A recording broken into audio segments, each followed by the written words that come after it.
Da li vi znate šta je hula na Svetog Duha? Znači, hula na Svetog Duha, odnosno na Boga. To nije hula na mošti, svetitelji, svece.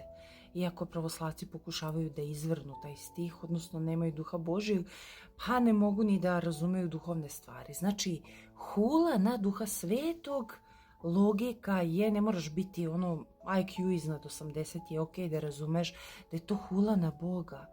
Ne hula na ljude. Znači, hula na Duha Svetog je kad se huli na Boga. Slušaj stih, zato vam kažem, svaki greh i hula oprostit će se ljudima, ali hula na Duha neće se oprostiti.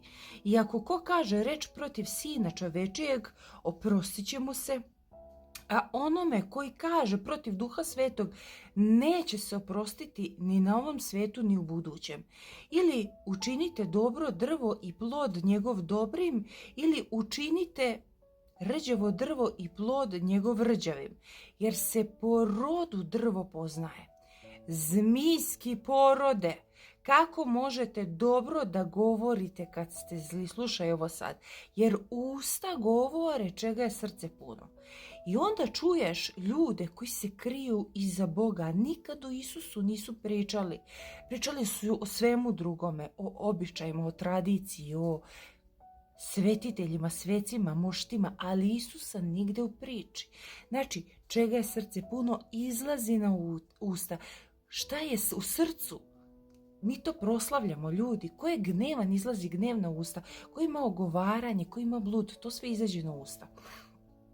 I slušaj sad, hula na Duha Svetog je to se dešava kada, eto, klasičan primjer ti je Juda. Znači, on je upoznao Isusa, zna dobro ko je Isus, Sveti Duh ga je osvedočio i on ga je izdao.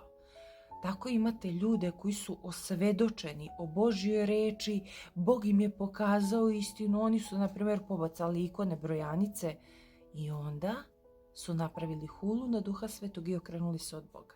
Ponovo krenuli da kleče pred idolima, pred kipovima, pravili duhovni blud, to vam je hula na Duha Svetog.